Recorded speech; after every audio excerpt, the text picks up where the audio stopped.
Aviation-quest.cc 101, wind 270 degrees, 10 knots, runway 27 left, cleared for takeoff. Aviation-quest.cc 101, cleared for takeoff 27 left. V1, rotate. Positive climb. Aviation-quest.cc, stories from above. The views shared in this podcast are personal and for informational purposes only. They do not reflect any employer or aviation authority, and nothing discussed here should be considered flight training or regulatory guidance. Please always refer to official sources. This episode may also contain product placement. For further information, visit our website aviation-quest.cc.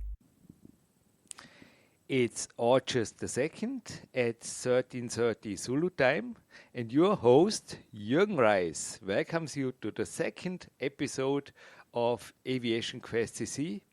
And yeah, as in the premiere episode, I'm not alone here in the podcast cockpit. We are two podcast pilots in command, and Stefan on the other side. Welcome to the show. Hey, Jürgen. Thank you very much. How are you today? Everything okay?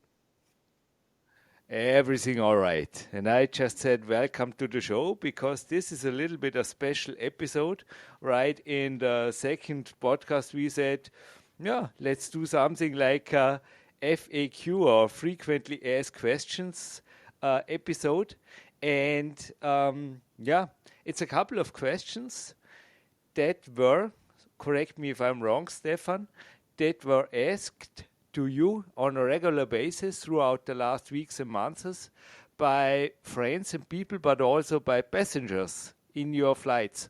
Yes. So there are questions that pop up over and over again when people hear that you are a pilot. Some of these questions actually also came from YouTube, from the comments section. And yeah, I thought it might be interesting to go into some of them because it seems that there are certain parts of flying that people are really interested in. And yeah, so it might be good to address them like this. Yeah, to be exactly, those are 10 questions. And Stefan, a little surprise of you, you're not really aware of that. I added to each and every question some in-depth questions, just to keep you a little bit on the toes. And yeah, it's a show, as I said. Okay, interesting. All right. I'm very curious. Some challenge. I'm very curious now.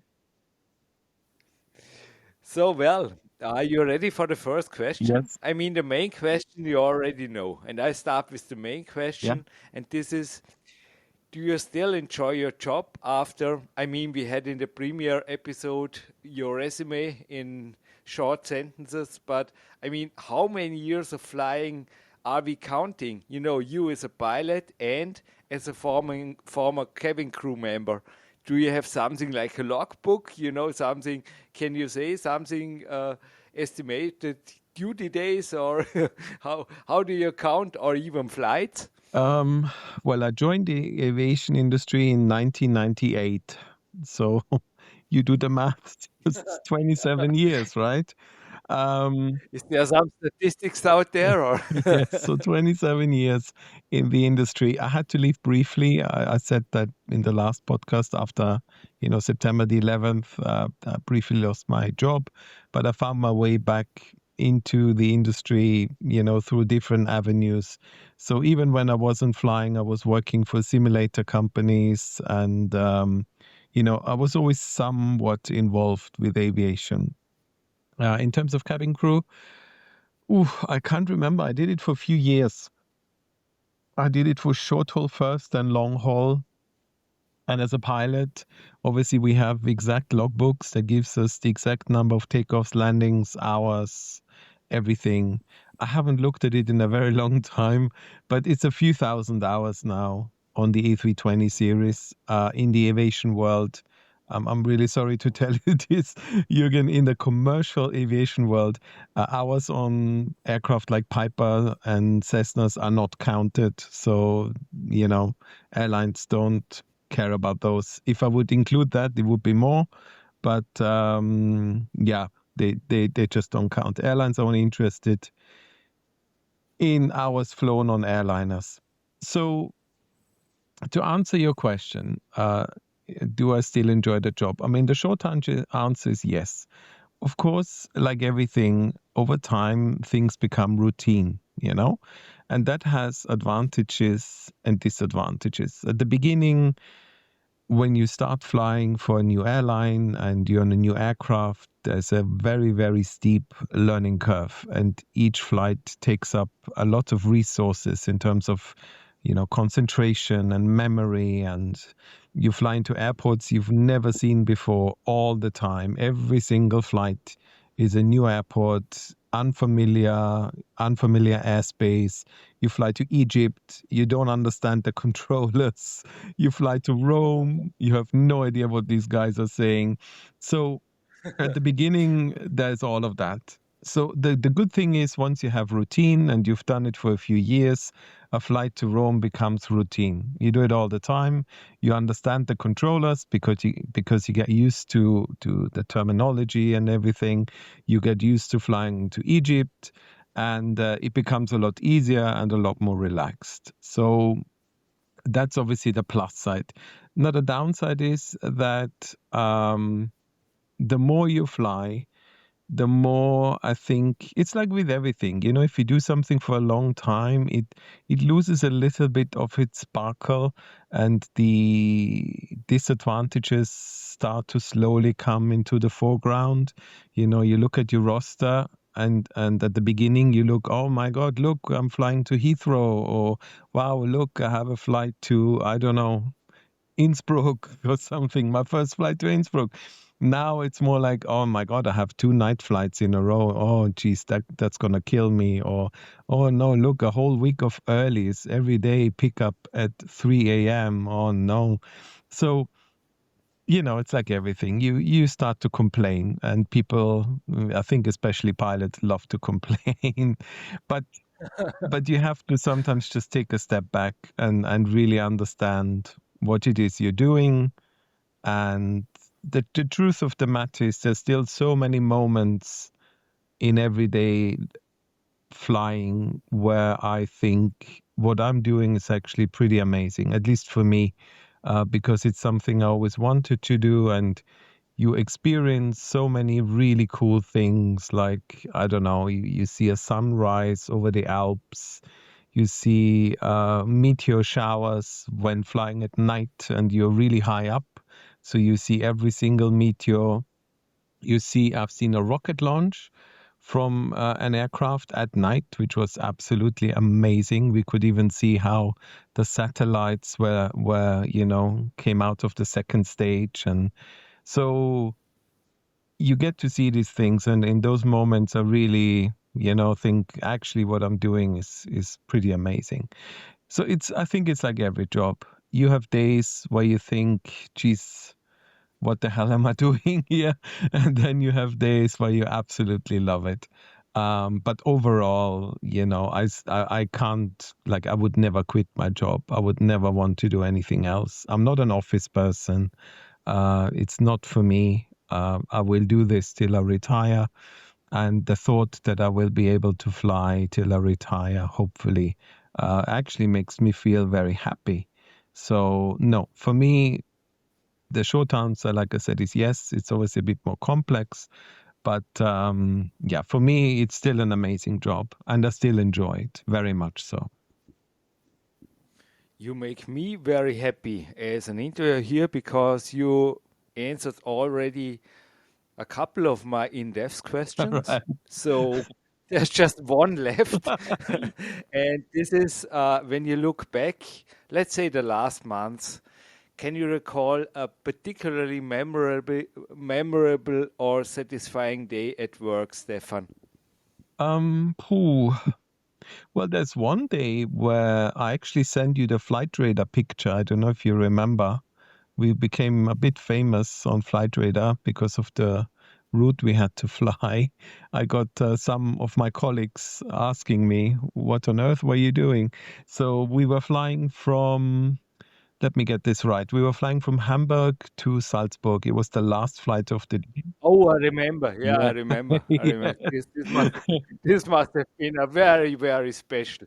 I got it in front. I got it, but draw this picture into the heads of the listeners now. A little bit complicated, but I know this circle, circle, circle, circle. So we were flying to Salzburg, and it was the last flight of the day, 4 sectors, very long day. And there was a forecast of squall lines, thunderstorms, everything.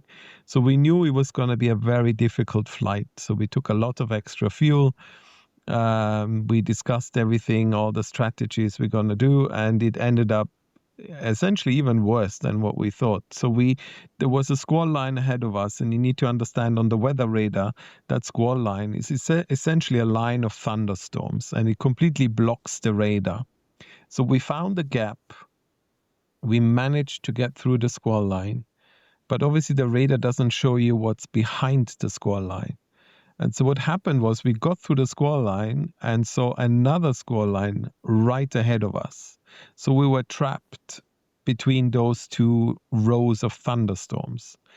And as we were thinking of how we're going to get through the second squall line, we were told that our destination airport, Salzburg, is closed because they have a thunderstorm directly over the field. They have hail, they have lightning, really, really heavy winds. They said, you cannot land there. So the controller asked us, would you like to go into a hold? And we said, we cannot fly a hold because we will end up flying into the thunderstorms. The only thing we can do is fly a tight circle, what we call a 360, so a 360-degree circle. And we do this over and over again until we, can figure out what to do. So the tower agreed to this, and we started flying circles, but we had a very strong wind coming directly from the side. So in our case, it was directly from the right. So the wind started pushing us whilst we were doing the circle. And so over the ground, we drew this perfect spiral that went on for, I can't remember, because we circled for a long time. It must have been like maybe 100 kilometers. We just drew this really weird spiral above the ground. Anyway, during that time, we looked at different options. There was Munich, which was okay, and we could have sort of gotten there because it was sort of in between the thunderstorms. I managed to get hold of the tower. On the tower frequency, they initially told us, no, you cannot come here, it's too dangerous. Then after about 15, 20 minutes, they said it's getting better. The rain is still very heavy, but there's no more lightning or hail. If you want to, you can try. And at that point, we were super lucky. There was a break in the thunderstorms. So we decided to go for it. And we actually got the plane down. It was a bit of a crazy approach in terms of wind. We had a 42 knot tailwind on the ILS. But on the ground, it was a headwind. So when you have that, first of all, your ground speed is very, very high on the ILS. So you need to be super careful. And obviously, you know that at some point, all that tailwind is going to switch to a headwind. And that if that's too rapid, that's basically a wind shear. And then you have to fly an escape maneuver. So, there was a lot going on. But we got the plane on the ground. It was all nice and safe. It was raining like crazy. Salzburg doesn't have finger gates, so the passengers had to go down the stairs into a bus, and they were all running because the rain was so heavy. It was crazy. So that was definitely a memorable flight. But whenever something like this happens, it is very common, at least in my company, that once the aircraft is shut down and everything is done, the whole crew sits together and we discuss the whole thing together with the cabin crew. Whether we gave them enough information, what were the passengers like, because, in the cockpit, it's so busy, we don't have time, to really discuss the passengers in a lot of detail. We give them as much information as we can and keep them informed. That's very important. So the whole crew sits together and we think of anything we've missed, anything that could have been done better. Anyone, we always ask in the group, anyone who has any questions, anything. And the result was that actually we all felt very happy with how we dealt with it. We couldn't think of anything that could have been done differently or better. And so in the end, it was a very nice and interesting experience. I was just thinking about the flight simmers that are maybe amongst the listeners. The one or the other might have listened now very carefully and thought, hey, maybe I can replicate something like this in flight sim. And I was just thinking, would be a nice idea just to say we have a YouTube channel and today's flight, nothing to do with the podcast itself. So it's a part of the audio, but maybe for people who want to know what flight sims look like. Stefan, I think it's a nice point to bring also attention to our, because we are an audio cast, but we have, as we said in the premiere episode, the exclusive thing of a YouTube channel. Also thanks by your work, or exclusively thank you for it is your work, this flight Yeah. we will see today. Yeah. Which flight will be there at the second episode? Yes, so YouTube channel, we have this on the YouTube channel. And like we explained last time, every time you listen to the podcast, you will be seeing a flight. To make it more interesting, the flight is not related to the podcast. It's just something, to keep you entertained. Today's flight is all flights are real world flights in the real world time. It's an Air New Zealand flight flying from Sydney to Auckland in New Zealand, operated by 777-300ER. So you can see how an Airbus pilot struggles with a Boeing. And if I may add, I think I did a really good job with the landing considering the circumstances. And if you watch the video, you will see what I mean. So yeah, that's today's flight. You make me curious. Were there thunderstorms in New Zealand or? No, something else, something simulator related that really messed me up, but I managed to, work my way through it. Anyway, I'm not going to spoil it. If you want to know what happened, you have to watch it. Well, certainly, I will watch it. Okay, Stefan, question number 2. Do you remember when exactly did you fell in love with aviation? I do actually, yes. For me personally, it was a very, very specific moment in my life, and it's a very vivid memory. So when I was 6 years old, it was Christmas time, and my grandparents bought me a Lego airport. I actually found a picture of it on a Lego website the other day, and it brought back so many memories. I still remember it really clearly. The airport building was yellow. There was like everything in it, a tower, security, check-in desks. It came with an aircraft and a helicopter and a runway, a really cool toy. I built it up. It quickly became my favorite thing in the whole wide world. If we would go on holidays, I would actually dismantle it, and take it with me and then build it up again in the hotel and use the pillows of the hotel as clouds and would fly around with my Lego aeroplane. And so my grandpa thought, well, little Stefan seems to like aeroplanes. Next time when he comes to visit, I'll take him to the airport and we can watch some planes. And I think in his mind, because I was only little, he thought, well, we'll be there for an hour and then he'll get bored. What ended up happening is we went to the visitor's terrace and I would refuse to leave. I just wanted to watch all the planes.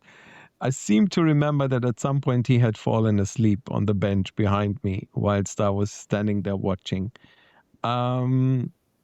And the real moment, I think, was when I saw a little bus and the doors opened and I saw 2 pilots and the cabin crew coming out. and walking into the aircraft. And that's somehow when I realized, people do this for a living. This is actually a job.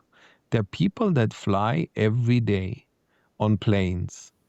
And I think that was the moment when I realized that would be such a cool thing to do. Um, How old were you? Sorry when I interrupt you, Six. but how I old was were 6, you yeah. when you were at this terrace, visitors terrace? Was it at Vienna airport or where was it? Yes, it was in Vienna because my grandparents lived in Vienna and I went to see them and I was still 6. Around 6, maybe I had already turned 7, but it was around that age because I remember I was still in primary school.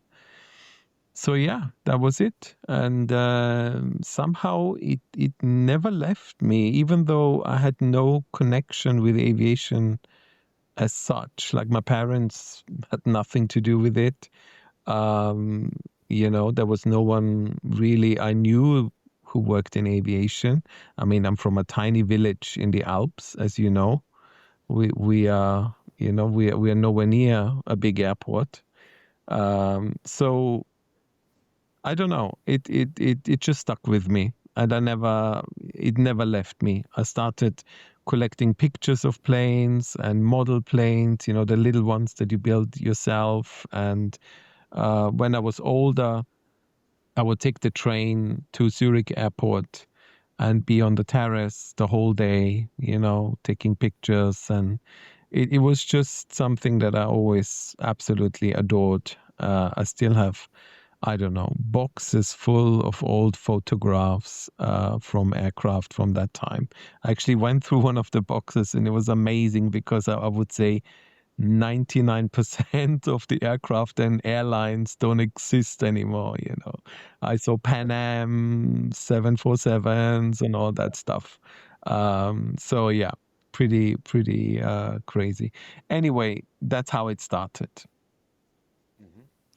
Even though you said you had in the family no aviation background, but did you have any aviation idols or mentors when you grew up? Um, hmm. I mean, there is a cousin of mine. We're not we never used to have that much contact. And that cousin, when I was little, he's 10 years older than me. He became a pilot. He became a pilot at Austrian Airlines, which was a big deal because obviously it's the national airline, for Austria. And he's still there today.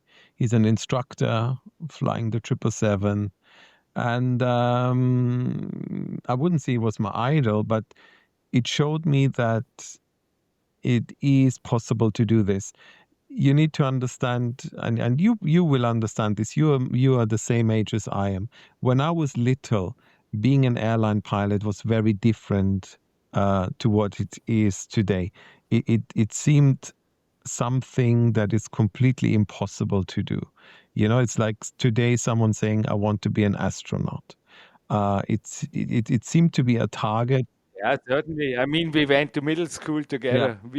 I mean, for us, I think for me, certainly I became a glider pilot. Everything was fine afterwards, but in middle school, it was really somehow yeah. inaccessible for me, at least for me. Also from school, but I think we agree it was really something like, yeah, as you said, like becoming an astronaut, something similar. Exactly. It seemed completely unattainable. And everything in a way was geared that way.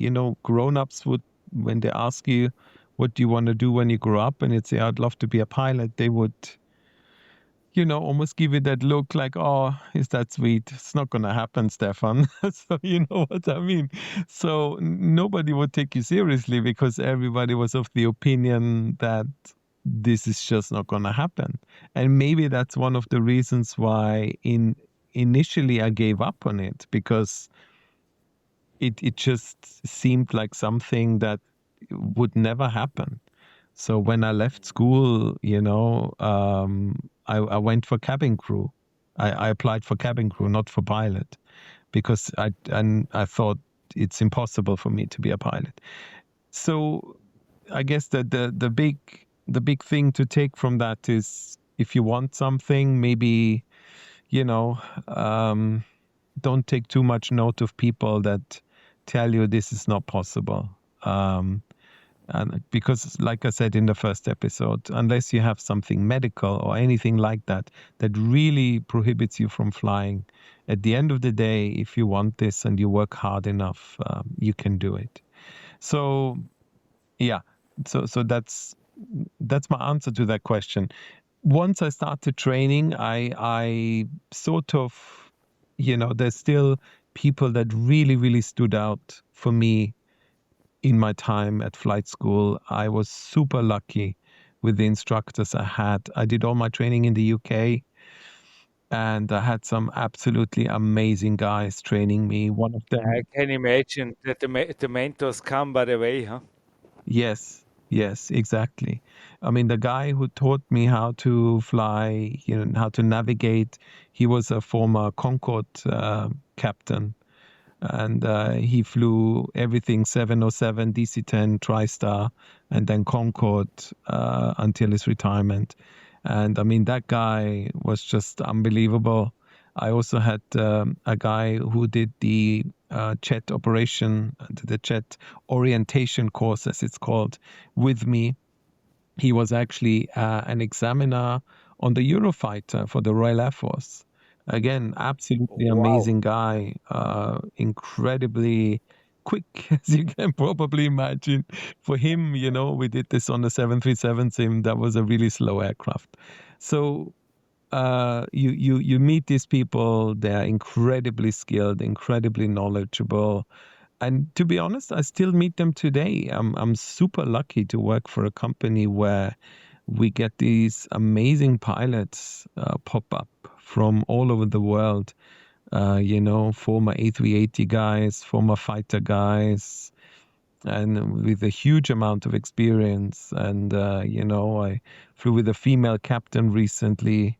She told me how when she was I think in her late 20s, she hand flew the 747-200 into Kai Tak, if you remember that. So, I remember it very well yeah, because I did it many times in Flight yeah, Simulator. It was great, great. It was my favorite airport. yeah, Wow, it's the 747. It's really, you feel like, wow, what's happening? yeah, exactly. And those, I wouldn't now call them idols or stuff, but whenever I fly with these people, I make the most of it. I ask them lots of questions. I want them to talk to me about their experiences because, you can learn a lot from these people. So I don't think I ever had one idol or one person I would say was a mentor, but I met a lot of people along the way who taught me really important and valuable lessons. There was one guy in my company, unfortunately, he's retired now. He used to be a test pilot and he used to test Airbus. And I mean, he knew the aircraft.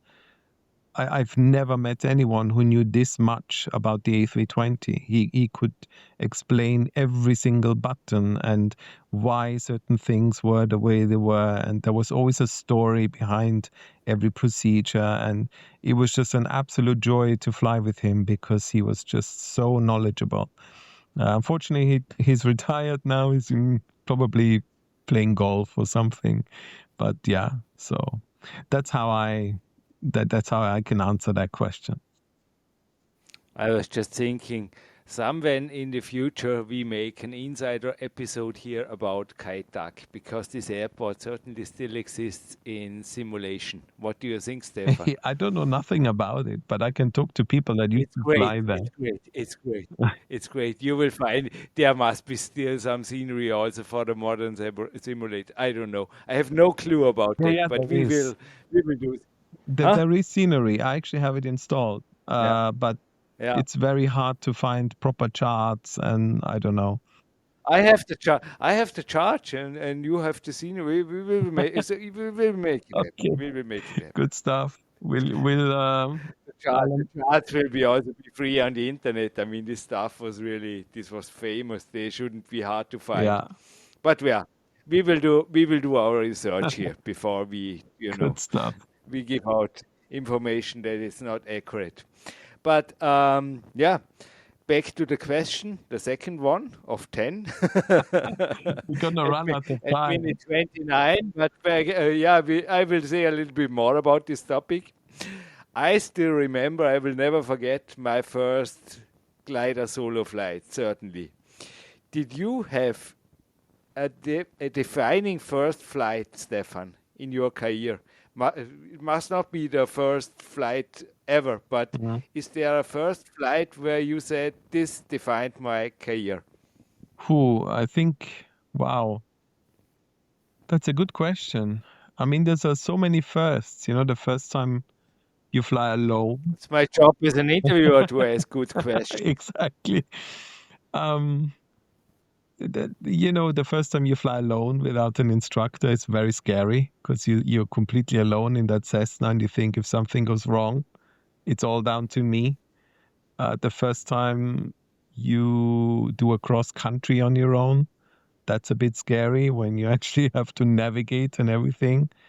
I don't know. There's so many. The first time I flew an A320 with passengers on board, I was so nervous. It was unbelievable, and we had 4 sectors. And I still remember the weather wasn't great, and I said to the instructor, "I don't know. Do you want me to just be pilot monitoring today because the weather looks iffy?" And he said, "No, no, no, no. You're gonna fly all 4 sectors today. I want you to go straight in and just fly the aircraft the whole day." Um, and my very, very, very first flight ever with passengers on board was from Vienna to Rome. I'll Wow. never forget it because, first of all, the I don't know if you're familiar with, Italian airspace is very different to what we're used to. The controllers speak very fast with a very thick accent. If you're not used to it, it's very hard to follow what they want you to do. Um, Rome is a very busy airport. Fiumicino, there was so much traffic, and they tried to vector you in. It was a very interesting experience for my very first flight. But I also remember that my very, very first landing with passengers on board was super smooth. Like, I was so happy. That's the first time you have people on board, and you think, "Oh my God." And then all of a sudden you do what you always do in the sim, and it just works. And I did this really nice smooth landing. Even the instructor was super impressed for my first landing in the real world. So yeah, maybe the first A320 landing, maybe that's the one that really stood out, because that's when I had the feeling I'm finally where I always wanted to be. And it had been a very, very long journey for me with a lot of setbacks and, a lot of times when I thought this would never happen. So that moment when you finally sit in that cockpit and you do an announcement to your passengers, welcome them on board, and then fly the plane and land it and manage to do it well. I think that to me was probably the best of all my firsts. All right, Stefan. And I allowed myself here on the second PC to Google for kite duck chart, and already I have a whole screen of charts. Checkboard Hill and the Crazy Kite Duck Approach, I think, is, is the whole title of this. Yeah, I think this will be worth another podcast, and a very, very long journey would be this podcast if we go on now the 10 questions. I think we will end up at midnight, but Yes. we already said in the private talk in the beginning, we might split this up into 2 parts. Yeah. And now I just can say I was not the best in math, but as it looks by now, we have to split it up in 5 parts, which would be super for me, because the listeners will already had recognized that I was much more relaxed and a little bit more in control today, because this is exactly how I made it to over 850 podcasts without a heart attack. I love to make interviews. And so, Stefan, I have no problems if we make 5 episodes out of this, because also you seem to feel comfortable. So I think we should finish this FAQ series. I call it already this way with part one on this point. And yeah, thank you for your time. I think it was a great podcast, and I hope also you are satisfied and already looking forward for maybe question 3, 4, maybe 5 in the next Yes, part. I mean, today was more personal, but for those of you listening, there are some very general questions as well that keep popping up, especially from passengers, regarding things like turbulence and things like that. How much flying does the autopilot actually do? So we will be talking not just about me personally, but about flying in general. So yeah, I Yeah. hope I was. So I also think 5 parts is exaggerated, but yeah, let's see. Let's see how many parts. Hey, you haven't considered my in-depth question. They are even in the standard questions tricky. Okay, good stuff. Well, I hope But no spoiler from my side. You don't get any information. This is the game. okay, good, good. Well, I will see what happens. Anyway, I hope I was able to answer the questions. Sometimes I ramble on a bit. Sorry about that. I just try to cover all bases. So maybe next time I'll try to keep my answers a bit shorter. Yeah, from my side, I just can say thank you for listening. And as in the premiere episode, I say write us. Please write us in the comment section of our YouTube channel, Aviation Quest.cc.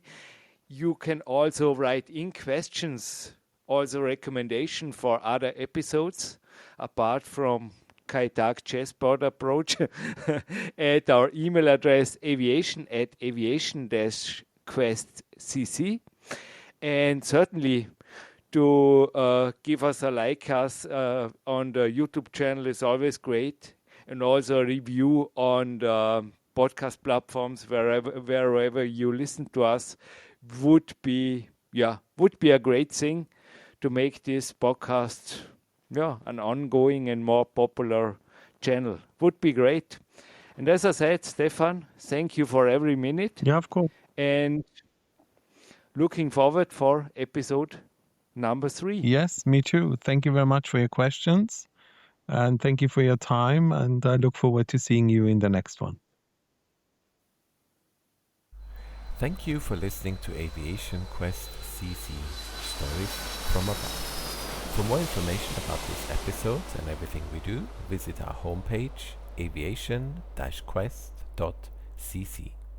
We appreciate your time and support, and we'd love to have you back for the next episode. Until then, stay safe, stay curious, and keep your passion for aviation flying high.